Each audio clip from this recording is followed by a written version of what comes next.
हरे कृष्ण। आजानुलंबित भुजो कनकावदात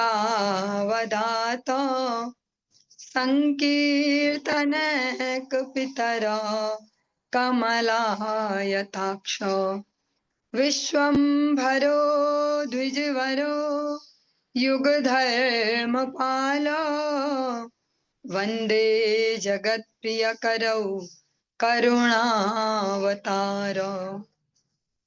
हे कृष्ण करुणा सिंधो दीनबंधो जगत्पते गोपेश गोपिका कांत राधा कांत नमोस्तुते। तप्त कांचन गौरांगी राधे वृंदावनेश्वरी वृषभानुसुते देवी प्रणमामि हरिप्रिये। भक्त्या विहीना अपराध लक्षै क्षिप्ताश्च कामादितरङ्ग मध्यै कृपामयी त्वां शरणं प्रपन्ना वृन्दे नुमस्ते चरणारविन्दम्।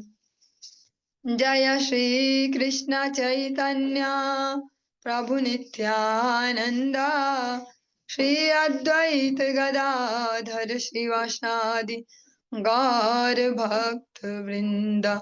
हरे कृष्ण कृष्ण कृष्ण हरे हरे हरे राम राम राम हरे हरे। सर्वप्रथम भगवान के अभिन्न प्रकाश विग्रह संबंध ज्ञान प्रदाता परम पूज्य परिव्राजक आचार्य त्रिदंडी स्वामी अष्टोत्तर सत श्री श्रीमद भक्ति प्रसाद विष्णु गोस्वामी गुरुदेव महाराज के पावन श्री चरण कमलों में असंख्य कोटि दंडवत ज्ञापित करते हुए उनकी अहेतुकी कृपा प्रार्थना करती हूँ। वे अपनी कृपा वर्षण करें जिससे निज कर्ताभिमान भाव को छोड़कर एकमात्र उनकी वाणी के वाहक के रूप में अपना परिचय दे सकूं। परम गुरुदेव नित्य लीला पृष्ठो विष्णुवास श्रीमद भक्ति दयित माधव गोस्वामी महाराज परमेष्ठी गुरुदेव जगत गुरु भक्ति सिद्धांत सरस्वती गोस्वामी ठाकुर प्रभुपाद वह समस्त गुरु परंपरा जय युक्त हो। तपार्षद श्रीमन नित्यानंद प्रभु श्री गौर हरि वृंदावन बिहारी श्री राधा गोपीनाथ भगवान जय युक्त हो। वे हम सभी पर अपनी कृपा वर्षण करें जिससे भगवान के पवित्र नाम और हरि गुरु वैष्णव सेवा में हम सभी की रुचि उत्पन्न हो सके। आज हम ग्रंथ राज श्रीमद् भागवतम के अंतर्गत श्रवण करेंगे। दसम स्कंद का प्रथम अध्याय और उसका 8वां श्लोक जो नंबर 8 श्लोक है, आज हम यहाँ से प्रारंभ करने जा रहे हैं। ओम नमो भगवते वासुदेवाय। ओम नमो भगवते वासुदेवाय। ओम नमो भगवते वासुदेवाय। पूर्ण पुरुषोत्तम भगवान श्री कृष्ण के जन्म का हम प्रसंग श्रवण कर रहे हैं। महाराज परीक्षित जी अनेक अनेक प्रश्न सुखदेव गोस्वामी जी से कर रहे हैं भगवान के जन्म कर्म से संबंधित। रोहिण्यास्तनया प्रोक्तो रामः संकर्षणस्त्वया देवक्या गर्भ संबंधः कुतो देहांतरम विना। हे सुखदेव गोस्वामी, आप पहले ही बता चुके हैं कि द्वितीय चतुर्व्यूह से संबंधित संकर्षण रोहिणी के पुत्र श्री बलराम के रूप में प्रकट हुए। यदि बलराम को एक शरीर से दूसरे शरीर में स्थानांतरित न किया गया होता तो यह कैसे संभव हो पाता कि वे पहले देवकी के गर्भ में थे और बाद में रोहिणी के गर्भ में।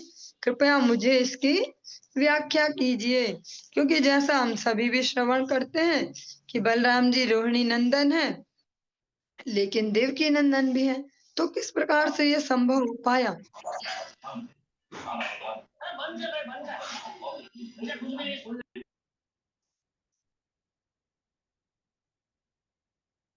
ये परीक्षित महाराज जी जानना चाह रहे हैं। कस्मान् मुकुंदो भगवान पितुर्गेहात् व्रजम गतः क्वा वासं ज्ञातिभिः शार्धं कृतवान् सात्वतां पतिः। पूर्ण पुरुषोत्तम भगवान श्री कृष्ण ने अपने पिता वसुदेव का घर क्यों छोड़ा और अपने आप को वृंदावन में नंद के घर क्यों स्थानांतरित किया? यदुवंश के स्वामी अपने संबंधियों के साथ वृंदावन में कहाँ रहे? इस प्रकार के प्रश्न परीक्षित महाराज जी सुखदेव गोस्वामी जी से पूछ रहे हैं। व्रजे वसन किम करोन् मधुपुर्यां च केशवः भ्रातरं चावधीत कंसं मातुरद्धात् दर्हणम्। भगवान श्री कृष्ण वृंदावन तथा मथुरा दोनों जगह रहे तो वहां उन्होंने क्या किया? उन्होंने अपनी माता के भाई जो मामा है कंस को क्यों मारा? जबकि शास्त्र ऐसे वध की रंच मात्र भी अनुमति नहीं देते। जबकि शास्त्र तो ऐसा कहते हैं कि भैया जो मामा है एक तरीके से पिता तुल्य, हमसे ज्येष्ठ हैं इतने, और उनका वध तो किसी भी परिस्थिति में नहीं किया जा सकता। लेकिन भगवान श्री कृष्ण ने क्यों अपने मामा का वध किया? देहं मानुषमाश्रित्य कतिवर्षाणि वृष्णिभिः यदुपुर्यां सहावात्सीत् पत्न्यः कत्यभवन् प्रभु। पूर्ण पुरुषोत्तम भगवान श्री कृष्ण का शरीर भौतिक नहीं है, फिर भी वे मानव के रूप में प्रकट होते हैं। वे वृष्णि के वंशजों के साथ कितने वर्षों तक रहे? उनकी कितनी पत्नियां थी? वे द्वारका में कितने वर्षों तक रहे? एतदन्यच्च सर्वं मे मुने कृष्ण विचेष्टितं वक्तुमर्हसि सर्वज्ञ श्रद्धानाय विस्तृतम्। हे महामुनि, आप भगवान श्री कृष्ण के विषय में सब कुछ जानते हैं, अतः उन सारे कार्यकलापों का वर्णन विस्तार से करें जिनके बारे में मैंने पूछा है, तथा उनके बारे में भी जिनके बारे में मैंने नहीं पूछा, क्योंकि उन पर मेरा पूर्ण विश्वास है और मैं उन सब को सुनने के लिए अत्यंत उत्सुक हूँ। परीक्षित महाराज जी कह रहे हैं जो भी क्वेश्चन मैं कवर कर पाया, जो नहीं भी कर पाया, जो नहीं भी पूछ पाया, आप सबका उत्तर दीजिए, क्योंकि मैं बहुत ही उत्सुक हूँ इस सब के उत्तर सुनने को, ये सब जानने को। और आप तो सब कुछ जानते हैं भगवान के विषय में, इसलिए बहुत अच्छे से समझा पाएंगे। कल की कक्षा में हमने श्रवण किया कि जो अवैष्णव है, जिन्होंने भगवान नारायण को अपना जीवन समर्पित नहीं किया है, उनके मुख से भगवत कथा नहीं सुननी चाहिए। वो इसीलिए नहीं सुननी चाहिए क्योंकि उनका अधिकार नहीं है उसमें। सुखदेव गोस्वामी से परीक्षित महाराज जी कहते हैं, आप तो सब कुछ जानते हो ठाकुर जी के बारे में, तो आप मुझे अच्छे से समझा पाओगे, इसीलिए मैं ये सब जानने का अत्यंत उत्सुक हूँ। नैसाति दुःसहा शुन्मां त्यक्तोदमपि बाधते पिबन्तं त्वन्मुखाम्भोज अच्युतं हरिकथामृतम्। मृत्यु द्वार पर होते हुए अपने व्रत के कारण मैंने जल ग्रहण करना भी छोड़ दिया है, फिर भी आपके मुख कमल से निकले कृष्ण कथा रूपी अमृत का पान करने से मेरी असह्य भूख तथा प्यास मुझे किसी तरह भी बाधा नहीं पहुंचा रही। जो परीक्षित महाराज जी हैं, उनको जब पता चला कि मृत्यु रास्ता लग चुकी है, मेरी ओर बढ़ रही है, तो वे घबराए नहीं, वे भगवान से शिकायतें नहीं करते हैं। इस जड़ जगत में हम जिस प्रकार से भी जीवन को समझ पाते हैं, यहाँ जो भी प्रतिकूलताएं हैं अनेक अनेक, हमें लगता है कि शायद भगवान की कृपा नहीं है तब ऐसा हो रहा है। पर परीक्षित महाराज जी जो है वे एक उच्चतम स्तर पर है, हर लेवल पर उच्चतम स्तर पर है, भौतिक रूप से भी इतने बड़े सम्राट हैं, संपत्ति परिवार सब कुछ उनके पास अथाह है। जब उन्हें पता चला कि मेरी मृत्यु मेरे लिए आने ही वाली है, रास्ता लग चुकी है, 7 दिन में पहुंच जाएगी मुझ तक। तो उन्होंने उसकी तैयारी प्रारंभ कर दी और उन्होंने अन्न जल भी ग्रहण करना छोड़ दिया, केवल भगवान का कथामृत ही पान कर रहे हैं। और कहते हैं सुखदेव गोस्वामी जी से प्रैक्टिकली, व्यवहारिक रूप में, कि मृत्यु के द्वार पर मैं खड़ा हूँ और मैंने जल भी तक पीना छोड़ दिया है, फिर भी मुझे कोई समस्या नहीं हो रही, क्योंकि जो आप कथामृत पान करा रहे हो, हाँ, आपके मुख को देखकर, इस कथामृत को पान कर मुझे पूर्ण संतुष्टि मिल रही है, तो मुझे भूख प्यास भी सता नहीं रही है।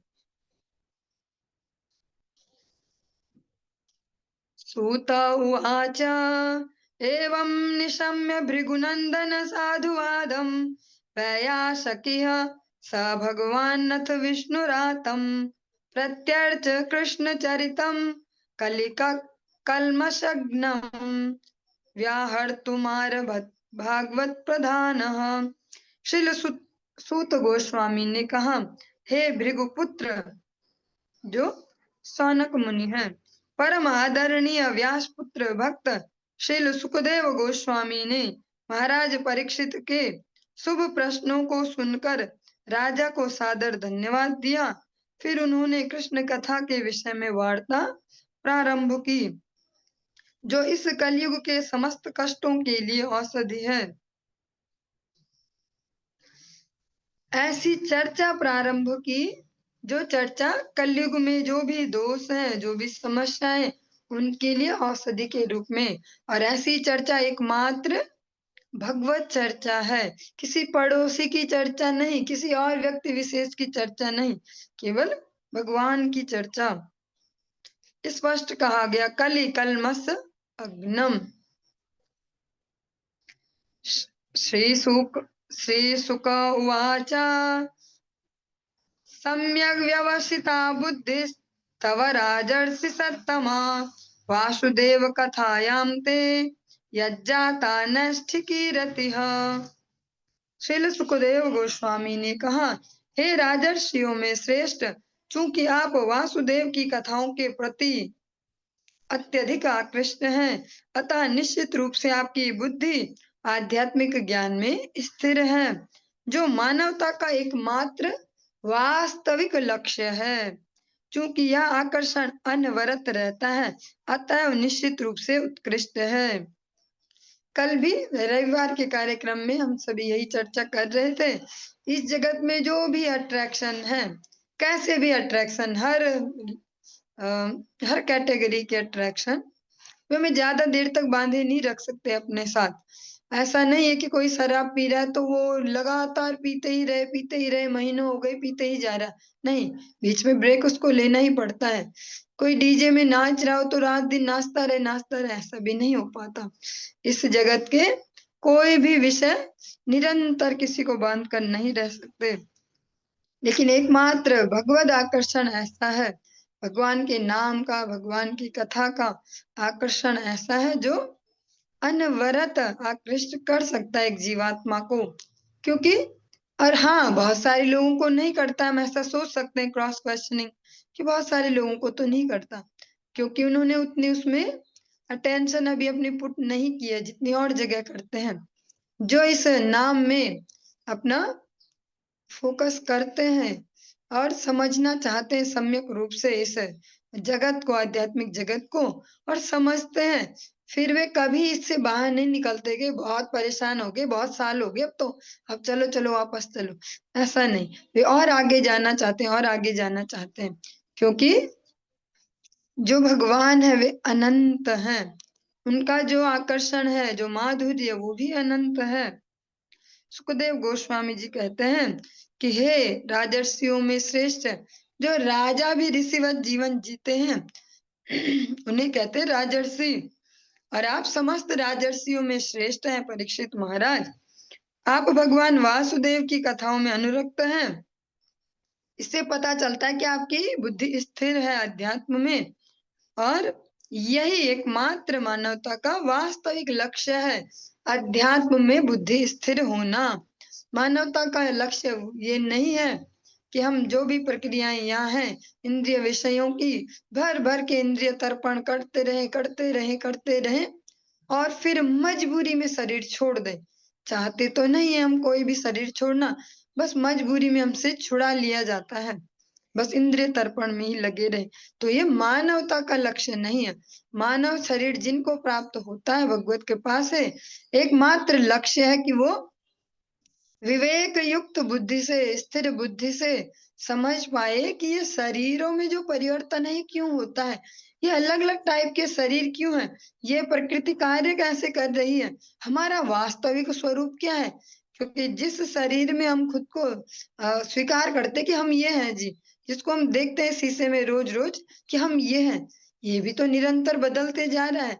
हाँ, जब हमारा जन्म हुआ तो इतने बड़े बड़े फेस तो नहीं थे, छोटा सा फेस था, छोटे छोटे हाथ पैर थे, फिर सब बड़ा होते गया, अनेक अनेक परिवर्तन इसमें आते जा रहे हैं। तो ये हमारा वास्तविक स्वरूप तो नहीं है। तो इस मनुष्य जीवन का एकमात्र लक्ष्य अपने वास्तविक स्वरूप को समझ पाना और पूर्ण पुरुषोत्तम भगवान के स्वरूप को समझ पाना, उनसे अपने कनेक्शन को समझकर उसको दोबारा जोड़ पाना, यही एकमात्र मनुष्य जीवन का लक्ष्य है। सुखदेव गोस्वामी जी कहते हैं, क्योंकि यह आकर्षण अनवरत रहता है, जो भगवत आकर्षण है वो अनवरत रहता है।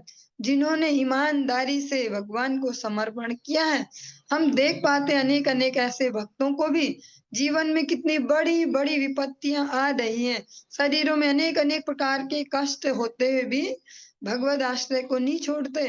वे नहीं कहते कि अरे क्या फायदा ही हुआ, हमारा तो घर बार भी छोड़े, साधु भी बने, ऐसा कर रहे हैं वैसा, तब भी देखो ऐसा।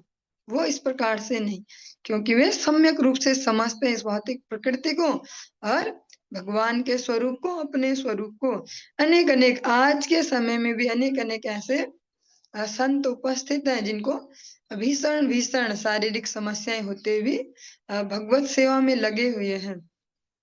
ऐसे ही एक वैष्णव आचार्य अगर देखें, प्रैक्टिकली देख पाए, इस्कॉन जो संस्था है अंतरराष्ट्रीय कृष्ण भावनामृत संघ, वहां पर एक संत है जिनका शरीर तो विदेश से है, लेकिन फिर भारतवर्ष में अपने गुरुदेव के अनुगत्य में कार्य कर रहे हैं। श्री जयपताका स्वामी महाराज जी, उनके शरीर में अनेक अनेक समय समय पर अनेक अनेक भीषण रोग आए। आज के समय में भी प्रैक्टिकली बीच में वो कोमा में भी गए और बहुत जल्दी रिकवरी भी ली, जिसके लिए कहते हैं कि वर्षों भी लग जाते हैं, ये आदमी नहीं भी रिकवर होता है, वो बहुत अल्प समय में उससे भी रिकवर हो गई। और पैरालिसिस होने के बाद शरीर आज भी, मुख भी ऐसा टेढ़ा मेढ़ा सा है, सब कुछ ऐसा, व्हीलचेयर पर चलते हैं, लेकिन अभी वो जो अग्नि है हृदय में भगवत प्रेम की, वो कम नहीं हुई है। अभी भी वो वैसे भी लेक्चर दे लेते हैं, वैसे भी लेक्चर देते हैं और वैसे भी भगवान में निष्ठा है। वो कि कहीं शिकायतें नहीं बोल रहे, मेरे साथ ऐसा क्यों हुआ, मैंने तो इतना अच्छा अच्छा किया, इतनी सेवा की, गुरु सेवा की, हरि सेवा की, वैष्णव सेवा की, हरि नाम जप किया, फिर भी उनकी निष्ठा कम नहीं होती। और अगर हम बात करें जिन गुरुदेव ने हम सभी को आश्रय दिया, उनके जीवन में तो प्रारंभ से ही अनेक अनेक प्रकार के कष्टों को भी सहकर फिर भी भगवान की कथा को बोलना नहीं छोड़ते। हाँ, गले का ऑपरेशन होने के बाद भी डॉक्टर ने कहा कि अब 1-2 महीना तो शांति रखे महाराज जी, अभी कुछ बोलना नहीं है। एक 2 महीना डॉक्टर ने बोला, 2 महीना कम से कम रेस्ट कीजिए, लेकिन उन्होंने 2 घंटे भी रेस्ट नहीं किया। उसके 2 घंटे बाद ही तुरंत गाजियाबाद में वही पास में ही हरि कथा प्रारंभ कर दी, क्योंकि वो आकर्षण है, वो है अनवरत आकर्षण। जो हमारा आकर्षण है वो भी कहीं ना कहीं अभी भौतिक लेवल पर ही है, कि शायद सब सेट हो जाता है ठाकुर जी की शरण लेने से, और सब सेट की भी हमारी अपनी अपनी डेफिनेशन है। कोई स्पेशल फॉर्मूला कहीं दिया तो नहीं गया कि सब सेट वाली लाइफ कैसे होती है, क्योंकि इस जगत में हम देख रहे हैं जिनका हमें लगता है सब सेट है, वे भी अपसेट रहते हैं।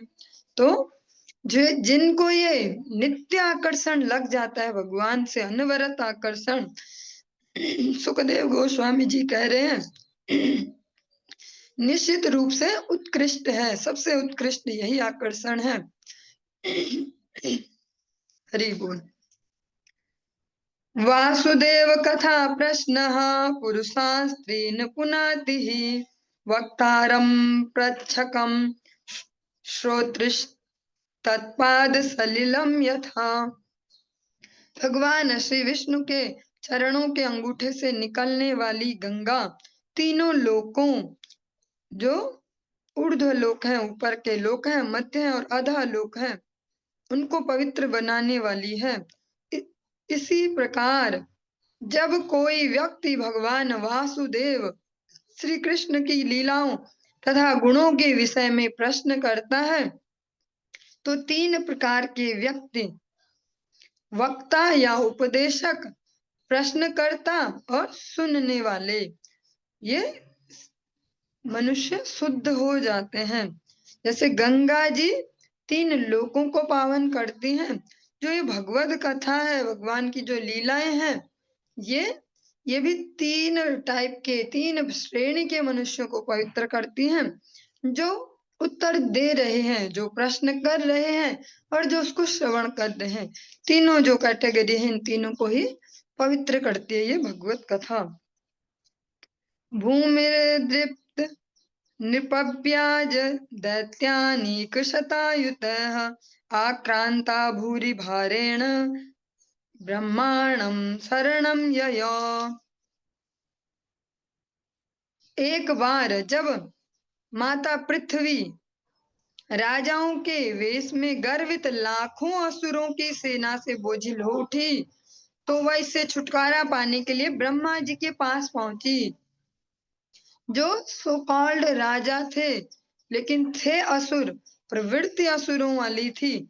ऐसे जो लाखों लाखों जो असुर हैं, उनसे उनके बोझ को नहीं झेल पा रही थी पृथ्वी देवी, तो वे ब्रह्मा जी के पास पहुंचते हैं। गौर भूत्वाश्रुमुखी खिन्ना क्रंदन्ति करुणं विभो उपस्थितान्तिके तस्मै व्यसनम समवोचत। माता पृथ्वी ने गाय का रूप धारण किया। वह अत्यंत दुखियारी अपनी आंखों में आंसू भरकर ब्रह्मा जी के समक्ष प्रकट हुई और उसने उनसे अपनी विपदा कह सुनाई। और वहां तक जाने के लिए उन्होंने जो वेश धारण किया, जो शरीर धारण किया, वह गैया मैया का। ब्रह्मा तदुपधार्याथ सह देवस्तया सह जगाम सत्री नयनस्तीरम क्षीरपयोनिधे। माता पृथ्वी की विपदा सुनकर ब्रह्मा जी माता पृथ्वी तथा शिव जी एवं अन्य समस्त देवताओं के साथ क्षीर सागर के तट पर जा पहुंचे। तत्र गत्वा जगन्नाथं देवदेवं वृषाकपिं पुरुषं पुरुषसूक्तेन उपतस्थे समाहिताः। क्षीर सागर के तट पर पहुंचकर सारे देवताओं ने समस्त ब्रह्मांड के स्वामी, समस्त देवताओं के परम ईश तथा हर एक का पालन करने वाले और उनके दुखों को दूर करने वाले भगवान श्री विष्णु की पूजा की। उन्होंने बड़े ही मनोयोग से पुरुष सूक्त नामक वैदिक मंत्रों के पाठ द्वारा क्षीर सागर में शयन करने वाले भगवान श्री विष्णु की पूजा की। गिरं समाधौ गगने समेरितां निशम्य वेधास्त्रि दशानुवाचः गां पौरुषीं मे शृणु तामरा पुनः पुनर्विधीयतामाशु तथैव माचिरम्। ब्रह्मा जी जब समाधि में थे, उन्होंने भगवान श्री विष्णु के शब्दों को आकाश में ध्वनित होते सुना। तब उन्होंने देवताओं से कहा, अरे देवताओं, मुझसे परम पुरुष क्षीरोदकशायी भगवान श्री विष्णु का आदेश सुनो और बिना देर लगाए उसे ध्यान पूर्वक संपन्न करो। जो ब्रह्मा जी हैं समाधिस्थ हुए, तब जाके उन्होंने भगवान की वाणी को सुना और समस्त देवताओं को कहते कि मुझसे सुनो, भगवान ने क्या हमारे लिए निर्देश दिया है, और फिर सुनते ही तुरंत उसको करने में लग जाइए। पुरैव पुंसा वृद्धृतो धरा ज्वरो भवद्भिरंशैर्य दुषूपजन्यताम् स यावदुर्व्या परमीश्वरेश्वरः स्वकालशक्त्या शपयंश्चरेत् भुवि। ब्रह्मा जी ने देवताओं को बतलाया, हमारे द्वारा याचना करने के पूर्व ही श्री भगवान पृथ्वी के संकट से अवगत हो चुके थे। फलतः जब तक श्री भगवान अपनी काल शक्ति के द्वारा पृथ्वी का भार कम करने के लिए पृथ्वी पर गतिशील रहें, तब तक तुम सभी देवताओं को यदुओं के परिवार में अपने पूर्ण अंशों के माध्यम से उनके पुत्रों तथा पौत्रों के रूप में जन्म लेना होगा। जब तक भगवान अवतरित नहीं होते तब तक ब्रह्मा जी कहते हैं, समस्त देवगणों आप यदुवंश में जन्म लीजिए, पुत्र बनिए, पौत्र बनिए और वहां जाइए ताकि भगवान की लीला अच्छे से संपन्न हो पाए। वसुदेव गृहे साक्षात् भगवान पुरुषः परः जनिष्यते तत्प्रियार्थम संभन्तु सुरस्त्रियः। सर्वशक्तिमान पूर्ण पुरुषोत्तम भगवान श्री कृष्ण वसुदेव के पुत्र के रूप में स्वयं प्रकट होंगे। अतः देवताओं की सारी पत्नियों को भी उन्हें प्रसन्न करने के लिए प्रकट होना चाहिए। वासुदेव कलानन्तः सहस्रवदनः स्वराट् अग्रतो भविता देवो हरेः प्रिय चिकीर्षया। भगवान श्री कृष्ण का सबसे अग्रणी स्वरूप संकर्षण है, जो अनंत कहलाते हैं। वे इस भौतिक जगत में सारे अवतारों के उद्गम हैं। भगवान श्री कृष्ण के प्राकट्य के पूर्व ये आदि संकर्षण भगवान श्री कृष्ण को उनकी दिव्य लीलाओं में प्रसन्न करने के लिए श्री बलदेव के रूप में प्रकट होंगे। विष्णोर्माया भगवती यया सम्मोहितं जगत् आदिष्टा प्रभुणांसेन कार्यार्थे संभविष्यति। विष्णु माया कहलाने वाली श्री भगवान की शक्ति जो श्री भगवान के ही समान है, भगवान श्री कृष्ण के साथ साथ ही प्रकट होगी। यह शक्ति विभिन्न पदों पर कार्य करती हुई भौतिक तथा आध्यात्मिक सभी जगतों को मोहन करने वाली हैं। वह अपने स्वामी के आग्रह पर श्री भगवान का कार्य संपन्न करने के लिए अपनी विविध शक्तियों सहित प्रकट होंगी।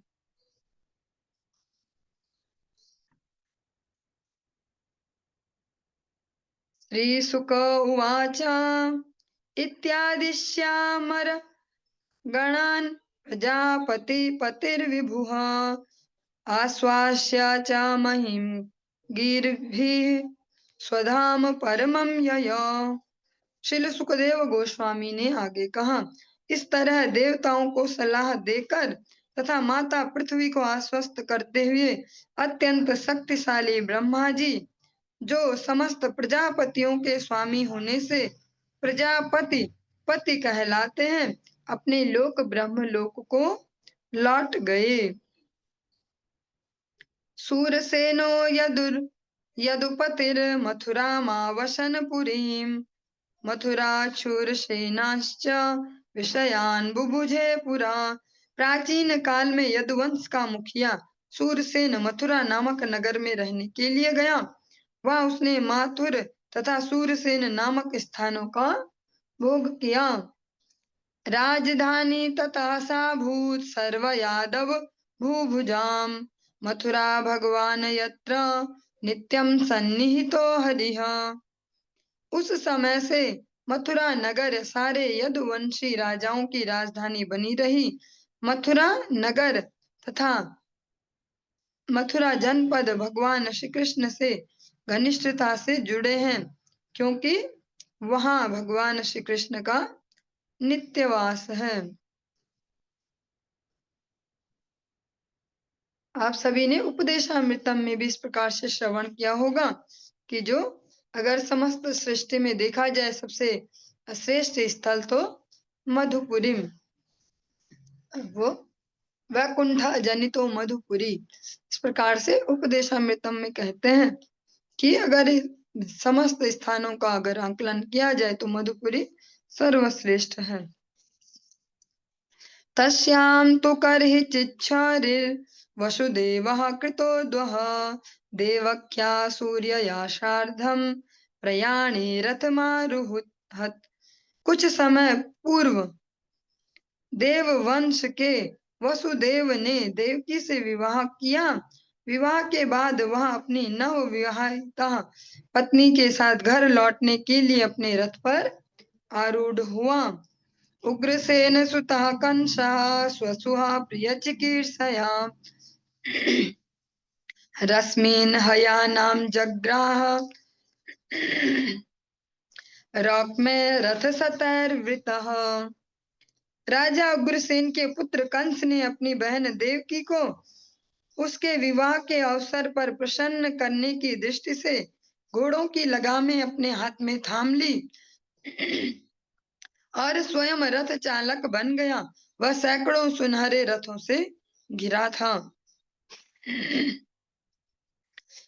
चतुःशतं पारिबर्हं गजानां हेममालिनाम् अश्वानां युतं सार्धं रथानां च त्रिषट्शतं दासीनां सुकुमारीणां द्विशते समलङ्कृते दुहित्रे देवकः प्रादात् याने दुहित्रिवत्सलः। देवकी के पिता राजा देवक को अपनी पुत्री के लिए अत्यधिक स्नेह था।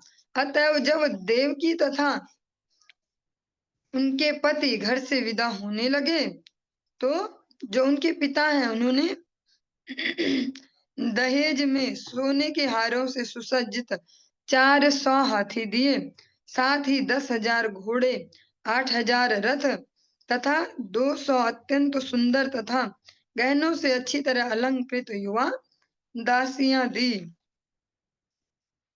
जो दहेज शब्द है, जब हम इसको श्रवण करते हैं तो तुरंत ही कानों में जैसे शब्द जाता है दिमाग में आता है कि एक कुप्रथा है। कुप्रथा है, पर वो इस प्रकार से कुप्रथा है कि जब कोई डिमांड करे उसकी कि ये चाहिए जी, हमको ये देना पड़ेगा जबरदस्ती। लेकिन जो हम से पूर्व के युगों में श्रवण करते हैं इस प्रथा को, वहां ये राजा और जो भी दे रहे हैं वे उपहार स्वरूप उसको दे रहे हैं, क्योंकि उनपे अनंत अनंत है।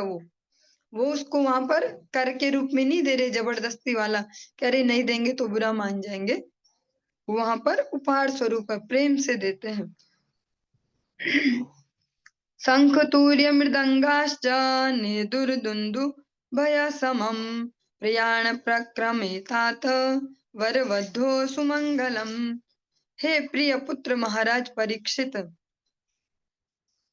जब वर तथा वधु विदा होने लगे तो उनकी शुभ विदाई पर शंख, तुरही, मृदंग तथा नगाड़े एक साथ बजने लगे।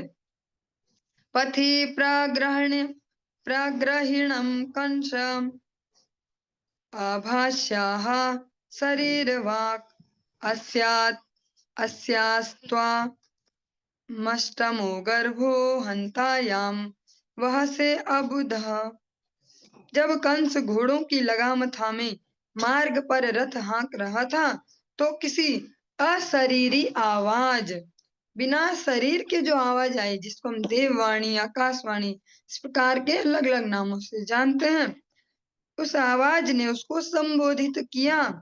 अरे मूर्ख दुष्ट, तुम जिस स्त्री को लिए जा रहे हो उसकी 8वीं संतान, जो 8वां गर्भ है तुम्हारा, वध करेगा। इत्युक्तः स खलः पापो भोजानां कुलपांशनः भगिनीं हन्तुमारब्धं खड्गपाणिः कचे अग्रहीत। कंस भोज वंश का अधम व्यक्ति था, क्योंकि वह ईर्ष्यालु तथा पापी था। भगवान श्री कृष्ण भगवद गीता में कहते हैं, नमाम दुष्कृतिनो मूढ़ा प्रपद्यन्ते नराधमा। जो नरों में अधम है वे कभी भी मेरी शरण ग्रहण नहीं करते। और कंस को भी यहाँ पर अधम व्यक्ति कहा गया। कारण दिया गया क्योंकि वह ईर्ष्यालु है तथा पापी है। इसीलिए जो ईर्ष्या है, सुनने में बहुत इजी सा शब्द लगता है हमको। हम आम आम जीवन, जो हमारा डेली वाला जो जीवन है, मानव जीवन, इसमें हमें कुछ ज्यादा बड़ा वैसे नहीं लगता कि ये भाई जलन करता है, इस व्यक्ति में बहुत जलनखोर है, ये ऐसा ऐसा जो बोलते हैं ईर्ष्यालु है, ज्यादा बड़ा दोष नहीं लगता। लेकिन सारे पापों की जो बेसिक जड़ है, कहीं ना कहीं ईर्ष्या से उत्पन्न होती है। चाहे वो क्रोध है, चाहे कोई सा भी ऐसा एक्सेस जो इमोशन है निगेटिव, ईर्ष्या कहीं ना कहीं उसके बेस में होती है। अतः हम प्रतिदिन लगभग, अब तो हर दिन ही हम श्रवण कर रहे हैं, फिर से श्रवण करेंगे। शोकामर्षा दभिर वैराक्रांतम यस्य मानसम कथम तत्र मुकुंदस्य स्फूर्ति संभावना भवेत। जिस हृदय में लंबे समय से कोई शोक हो, मात्सर्य हो, दूसरे के प्रति ईर्ष्या हो, द्वेष हो, ऐसे हृदय में भगवान मुक्ति के दाता मुकुंद की स्फूर्ति की संभावना भी नहीं है कि वहां कुछ भाव उदय होगा भगवान के लिए। जो है भी दिख रहा, वो भी बनावटी है। जब वास्तविक परिस्थितियां आएंगी तो सब दिख जाएगी सच्चाई। जिनके हृदय में ईर्ष्या है अंतर में बैठी, वहां भगवान मुकुंद की स्फूर्ति की भी संभावना नहीं है। कंस का भी सबसे बड़ा दुर्गुण ईर्ष्यालु ही कहा गया। इसलिए उसने जब यह आकाशवाणी सुनी तो उसने बाएं हाथ से अपनी बहन के बाल पकड़ लिए और उसके सिर को धड़ से अलग करने के लिए दाहिने हाथ से अपनी तलवार निकाली।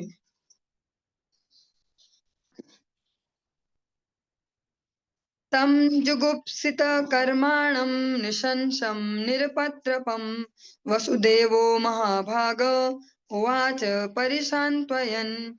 कंस इतना क्रूर तथा ईर्ष्यालु था कि वह निर्लज्जता पूर्वक अपनी बहन को मारने के लिए तैयार था। अतः उसे शांत करने के लिए भगवान श्री कृष्ण के होने वाले पिता महात्मा वसुदेव ने उससे इस प्रकार के शब्द कहे। श्री वसुदेव उवाच श्लाघनीय गुणः सूरैर्भवान् भोजयशस्करः सा कथं भगिनीं हन्यात् स्त्रियामुद्वाह पर्वणि। वसुदेव ने कहा, हे महाशय, तुम्हारे भोज परिवार को तुम पर गर्व है और बड़े बड़े सूरवीर तुम्हारे गुणों की प्रशंसा करते हैं। भला तुम्हारे जैसा योग्य व्यक्ति एक स्त्री को, जो तुम्हारी अपनी बहन है, विशेष रूप से उसके विवाह के अवसर पर कैसे मार सकता है। जिस प्रकार से हम श्रवण करते हैं, जगत गुरु भक्ति सिद्धांत सरस्वती गोस्वामी ठाकुर प्रभुपाद कहते हैं कि जो प्रतिकूलता होती है, विशेष प्रतिकूलता है, भीषण, वहां पर सहिष्णुता, दैन्यता प्रभृति पर प्रशंसा, यही हमारे काम आते हैं। फिर वहां पर ये नहीं कहेंगे कि ये चापलूसी कर रहे हैं ऐसा ऐसा, वहां पर तो वो अस्त्र शस्त्र है उस परिस्थिति से लड़ने के। अतः यहाँ पर वसुदेव जी भी इन्हीं गुणों को यहाँ पर प्रयुक्त करते हैं इस समस्या से बचने के लिए। कंस की आज प्रशंसा करते हैं कि अरे पूरे भोज परिवार को तो तुम पे बहुत गर्व है भैया। पूरी दुनिया के जो बड़े बड़े सूरवीर हैं वे तो आपकी बहुत प्रशंसा करते हैं, आप ऐसे हो, आप वैसे हो, महान वीर हो, ऐसा। और आप एक स्त्री का वध करोगे, वो भी आपकी बहन, वो भी उसका विवाह है, इतना विशेष ओकेजन है, ऐसे आप उसका वध करेंगे। वहां पर इस प्रकार से वसुदेव जी हैं, ऐसे वचन कहते हैं। मृत्युर्जन्मवतां वीर देहेन सह जायते अद्य वाब्द सतान्ते वा मृत्युर्वै प्राणिनां ध्रुवः। हे सूरवीर, जिसने जन्म लिया है उसकी मृत्यु निश्चित है, क्योंकि शरीर के साथ ही मृत्यु का उद्भव होता है। कोई चाहे आज मरे या 100 वर्षों बाद, किंतु प्रत्येक जीव की मृत्यु निश्चित है। एक प्रकार से वसुदेव जी उसकी प्रशंसा भी कर रहे हैं कि ठीक है, थोड़ा सा फूला फूला हो जाएगा तो थोड़ा इसका दिमाग इधर से डाइवर्ट होगा। दूसरी ओर उनको सदुपदेश भी कर रहे हैं कि जो आप इतने भयभीत हो मृत्यु से कि एक स्त्री का ही वध करने पर उतारू हो गए, जबकि उनसे प्रत्यक्ष कोई नुकसान तो नहीं है। और भावी मृत्यु से जिससे आप इतने भयभीत हो, वो तो एक अटल सत्य है। जन्म के साथ ही अब हमारा मरना प्रारंभ हो जाता है। भले ही हम जो भी हमारे व्यवहार हैं, जो आपस में संबंध है, समाज में जैसा जीवन जी रहे हैं, मृत्यु एक बहुत ही गंदा सा शब्द लगता है। कहीं कोई गलती से भी ऐसा कुछ बोलता है तो ऐसा मत बोल, ऐसा मत बोल, ऐसा नहीं बोलते, ऐसा बोलते, हाँ, सीधे सब टोकते हैं। लेकिन वसुदेव जी कंस को कह रहे हैं कि ये तो एक अटल सत्य है। जब हमने जन्म लिया इस शरीर के साथ, जब इस शरीर ने जन्म लिया, तभी से मृत्यु इसके साथ लग चुकी है और कभी न कभी इसको छूटना है। वो अलग है, समय सबका अपना अपना है, लेकिन छूटना तो कन्फर्म ही है, सबका ही छूटेगा। ऐसा नहीं है कि जो आज दूसरों के शरीर छूटते देख रहे हैं, वो तो सोचा अरे हमारा नंबर अभी कहाँ है, हम तो आराम से रहेंगे भी, ऐसा करके जाएंगे, वैसा करके जाएंगे, क्योंकि कंफर्म किसी का भी नहीं है। वसुदेव जी कहते हैं चाहे आज हो चाहे 100 साल बाद हो, और होनी तो निश्चित है। एक न एक दिन तो ऐसा आने ही वाला है कि जब मृत्यु आएगी तब तो हमें उसे फेस करना ही पड़ेगा। देहे पंच तत्वमापन्ने देहि कर्मानुगो अवशः देहांतर मनु प्राप्य प्राक्तनम त्यजते वपुः। वसुदेव जी कहते हैं जब यह शरीर मिट्टी बन जाता है और फिर से 5 तत्वों में पृथ्वी, जल, अग्नि, वायु तथा आकाश में परिणत हो जाता है, तो शरीर का स्वामी जीव स्वतः अपने सकाम कर्मों के अनुसार भौतिक तत्वों से बना दूसरा शरीर प्राप्त करता है। अगला शरीर प्राप्त होने पर वह वर्तमान शरीर त्याग देता है। व्रजस्तिष्ठन् पदैकेन यथैवैकेन गच्छति यथा तृणजलोके कैवं देहि कर्म गतिं गतः। जिस तरह रास्ते पर चलते हुए मनुष्य अपना एक पांव जमीन पर टिकाता है और फिर दूसरे पांव को उठाता है, या जिस तरह वनस्पति का एक कीड़ा पहले दूसरी पत्ती पर बैठता है और फिर पहले वाली पत्ती को छोड़ता है, उसी तरह जब बद्ध जीव दूसरे शरीर का आश्रय ग्रहण करता है तब पिछले शरीर को त्याग देता है। बहुत ही सूक्ष्म सी वार्ता है, समझने में थोड़ा कठिन है, फिर भी प्रयास कर सकते हैं शब्दों के ही माध्यम से, क्योंकि विचार शक्ति में, अनुभव में समझ पाना तो भगवत कृपा, गुरु वैष्णव कृपा पर ही निर्भर करता है। तो शब्दों के माध्यम से समझ सकते हैं, शब्द जाल बना के कि ऐसा होता है तो ऐसा होता है। जैसे कोई कीड़ा हो किसी पौधे पर, वो एक पत्ती में है अभी, वो दूसरी पत्ती पर ऐसे जा रहा है, एक पत्ती से दूसरी पत्ती में, जब दूसरी पत्ती पे चला जाए आधे से ज्यादा शरीर, तब पिछली पत्ती को छोड़ता है। और ऐसे ही जब हमारा एक पांव हमने धरती पर टिका दिया, तब दूसरे को उठाते हैं आगे बढ़ने के लिए, फिर उसको टिकाया, जब वो धरती पे आ गया तब दूसरा। ऐसे ही वसुदेव जी यहाँ पर कह रहे हैं कि जब निर्धारित हो जाता हमारा अगला देह, तब ये वाला देहपात होता है। हाँ, ऐसा नहीं है कि हम भटके भटके और हो गया।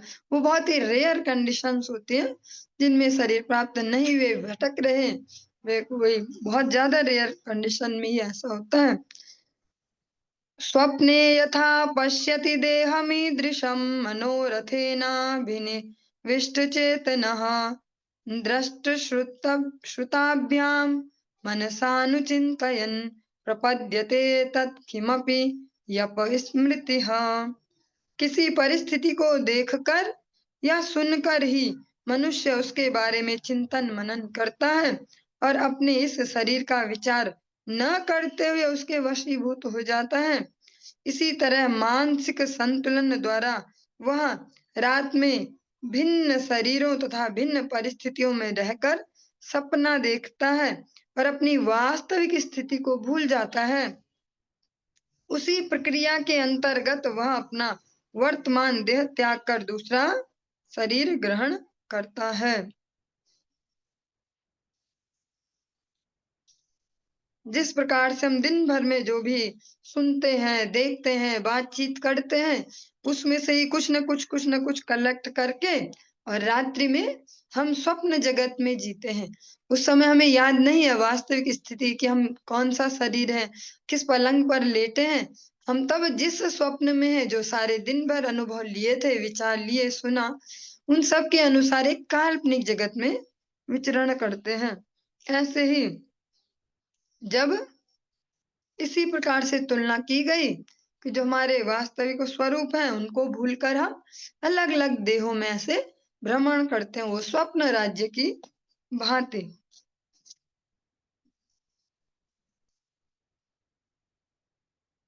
वसुदेव जी दोनों ही प्रकार से धैर्य से कंस को भी हैंडल कर रहे हैं। वे भी वहां पर उत्तेजित नहीं हो गए, क्योंकि वे भी तो बहुत बड़े सूरवीर हैं, क्षत्रिय हैं, तो उनको भी तो तुरंत गुस्सा आ जाना चाहिए था कि अच्छा तेरी इतनी हिम्मत, अच्छा मेरा अभी अभी विवाह हुआ, मेरी पत्नी का तू मर्डर करेगा, ऐसा वसुदेव जी ने इस प्रकार से वहां पर ऐसे स्वभाव का परिचय नहीं दिया। सूक्ष्मता से इस स्थिति को समझा और इतनी जल्दी समझा, आर्टिफिशियली कोई ऐसा कर नहीं सकता। जिसने उतने धैर्य को जीवन में धारण किया हो, जो इतना सिंसियरली भगवत भक्ति में निष्ठ हो, उसके ही जीवन में ऐसा हो पाएगा। वरना ऐसे सीन में कौन ऐसे सोच पाएगा बैक फुट पे जाके कि बस हाथ जोड़ लो, हाँ? वहां पे तो ठीक उल्टा ही होगा कि खींचो तलवार फिर ले, चल आजा युद्ध करते हैं, हाँ? यतो यतो धावति दैवचोदितं मनोविकारात्मकमाप पञ्चसु गुणेषु माया रचितेषु देयश प्रपद्यमानः सह तेन जायते। मृत्यु के समय मनुष्य सकाम कर्मों में निहित मन के सोचने, अनुभव करने और चाहने के अनुसार ही शरीर विशेष प्राप्त करता है। दूसरे शब्दों में मन के कार्यकलापों के अनुसार ही शरीर विकास करता है। शरीर के परिवर्तन मन की चंचलता के कारण है, अन्यथा आत्मा तो मूल आध्यात्मिक शरीर में रह सकता है। और जो ये श्लोक यहाँ पर श्रवण करवा रहे हैं वसुदेव जी, ये अलग-अलग जो शरीर परिवर्तन होते हैं हमारे, जो हम शरीर ग्रहण करते हैं, वहां पर भी फिट हो रहा है कि जैसा-जैसा हमारा चिंतन है, चिंतन की जो दिशा है, गति है, हाँ, उसके हिसाब से हमें शरीर मिलते हैं। और साथ ही साथ जो हमारे अभी ये वर्तमान शरीर है ना, जो हमने धारण किए हैं, इन पर भी प्रैक्टिकली लागू होता है ये फॉर्मूला कि जैसे-जैसे हमारी चेतना का स्तर होता है, मन की जैसी गति है, शरीर में वैसे परिवर्तन देखने को मिलते हैं। और इसको ज़्यादा विस्तार नहीं कर सकते, क्योंकि अलग-अलग व्यक्तियों के अपने-अपने स्वभाव हैं, समझने के अपने-अपने तरीके हैं। बस घुमा-फिरा के सरल शब्दों में यही कह सकते हैं, इस जीवन में भी जो-जो भी शरीर हमारे पास हैं, वे भी कहीं न कहीं हमारे चिंतन की जो गति है, जो उसकी इंटेंसिटी है और मन का जो वेग है, उस पर निर्भर करता है। ज्योतिर्यथैवोदकपार्थिवेश्वदः समीरवेगानुगतं विभाव्यते। एवं स्वमाया रचितेष्वशो पुमान् गुणेषु रागानुगतो विमुह्यति। जब आकाश में स्थित नक्षत्र जैसे सूर्य, चंद्रमा तथा तारे तेल या जल जैसे तरल पदार्थों में प्रतिबिंबित होते हैं, तो वायु के वेग के कारण वे विभिन्न आकारों में लगते हैं, कभी गोल, कभी लंबे, तो कभी कुछ और। इसी तरह जब जीवात्मा भौतिकतावादी विचारों में मग्न रहता है, तो अज्ञान के कारण विविध रूपों को अपनी पहचान के रूप में ग्रहण करता है। दूसरे शब्दों में प्रकृति के भौतिक गुणों से विचलित होने के कारण वह मानसिक तर्क वितर्क के द्वारा मोहग्रस्त हो जाता है। कल का जो रविवार कार्यक्रम था गुरु वैष्णव कृपा से लगभग जो आज हम श्रवण कर रहे हैं स्पष्ट सेम टू सेम ऐसा ही कुछ टॉपिक था जिस पर सभी भक्त आपस में चर्चा कर रहे थे। बहुत ही प्रैक्टिकल सा यहाँ पर उदाहरण दिया गया है जो हम सभी ने कभी ना कभी किया ही होता है जिससे हम जल्दी समझ पाए। अगर हम कोई बर्तन में, कोई थाली में, परात में तेल ले लें या पानी ले लें और उसमें जो सूर्य है या चंद्रमा या तारे हैं उनका प्रतिबिंब दिखाई दे, हाँ, उनकी एक प्रकार से मिरर इमेज हमें वहां दिखाई दे रहा प्रतिबिंब और वो वैसे ही लग रहा है। लेकिन अगर हवा चली, वो पानी या वो तेल हिला तो वो जो गोला है वो भी हिलने लगेगा, वो भी अलग अलग सा अजीब अजीब सा बन जाएगा, हाँ? लंबा सा, कभी ऐसा वैसा, जैसे जैसे हवा की गति होगी ऐसे ऐसे वो दिखने लग जाता है। बिल्कुल इसी प्रकार से जैसे जैसे हमारा चिंतन है, जो सोचने का तरीका है, हाँ, इतनी छोटी बात नहीं है कि हम सोचते कैसे हैं।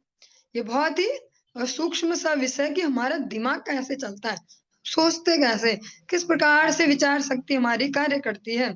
क्योंकि जैसे जैसे हमारी विचार शक्ति कार्य करती है उसी के हिसाब से जो जीवात्मा है वो बाहर में वैसे वैसे शरीरों को ही धारण करती है जैसे जैसे उसके विचार होते हैं। दूसरे शब्दों में प्रकृति के भौतिक गुणों से विचलित होने के कारण वह मानसिक तर्क वितर्क के द्वारा मोहग्रस्त हो जाता है।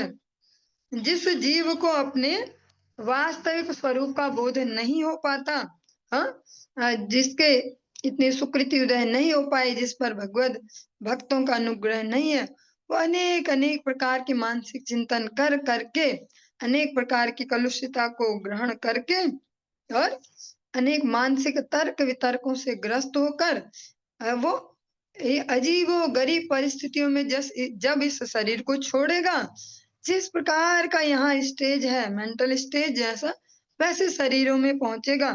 इसके अलग अलग प्रकार के एग्जाम्पल हैं, कुछ सुनने में बहुत से अनईजी हमें कर सकते हैं, विपत्त लग सकते हैं, पर अनेक प्रकार के हम एग्जाम्पल इन जीवनों में देखते हैं।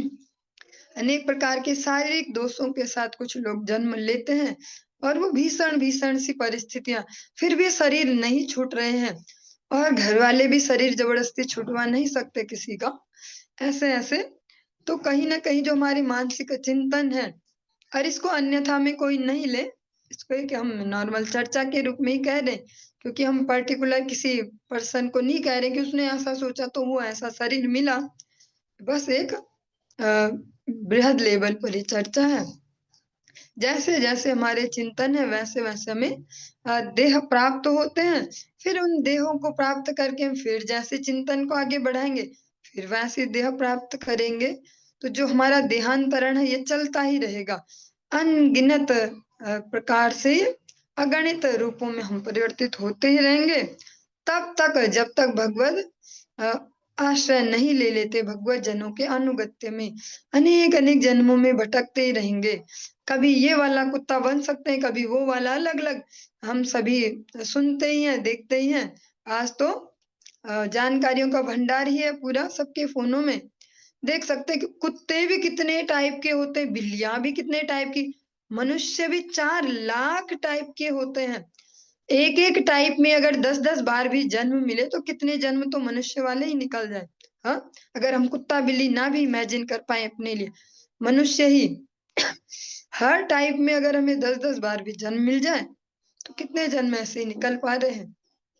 तो बहुत ही सूक्ष्म है ये विषय कि जब गुरु वैष्णव के कृपा से इस भक्ति पथ पर चलने का संकल्प किया है तो बहुत सूक्ष्मता से समझे आध्यात्मिक ज्ञान को, आध्यात्मिक राज्य को, और अपने व्यवहारों में, अपने जो हमारा आचरण है उसमें जो आवश्यक परिवर्तन है उन्हें फोर्सफुली किया जाए।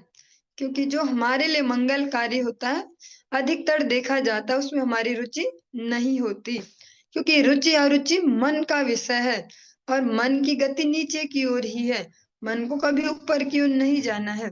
जो हमारे लिए वास्तव में मंगलकारी होता है उसमें रुचि होना बहुत मुश्किल है। और हाँ, इसके विपरीत जो हमारे लिए अमंगलकारी है हाँ, जिससे हमारा नुकसान पक्का है, उसमें रुचि बहुत जल्दी हो जाती है। उसमें बिना जोर लगाए ही रुचि हो जाती है, कुछ ज़्यादा कुछ नहीं करना पड़ता। तो इन सूक्ष्म सी बातों को सूक्ष्मता से अवलोकन करेंगे और अपने जीवनों में उतारने का प्रयास करेंगे तो अंतर महसूस कर पाएँगे और समय रहते-रहते इसी जीवन में ही एक हेल्दी माइंडसेट को प्राप्त करके भगवत कृपा को, भक्त कृपा को प्राप्त कर पाएँगे। आज की इस चर्चा को यहीं पे विश्राम देंगे। इससे आगे हम कल की कक्षा में श्रवण करेंगे। हरे कृष्णा।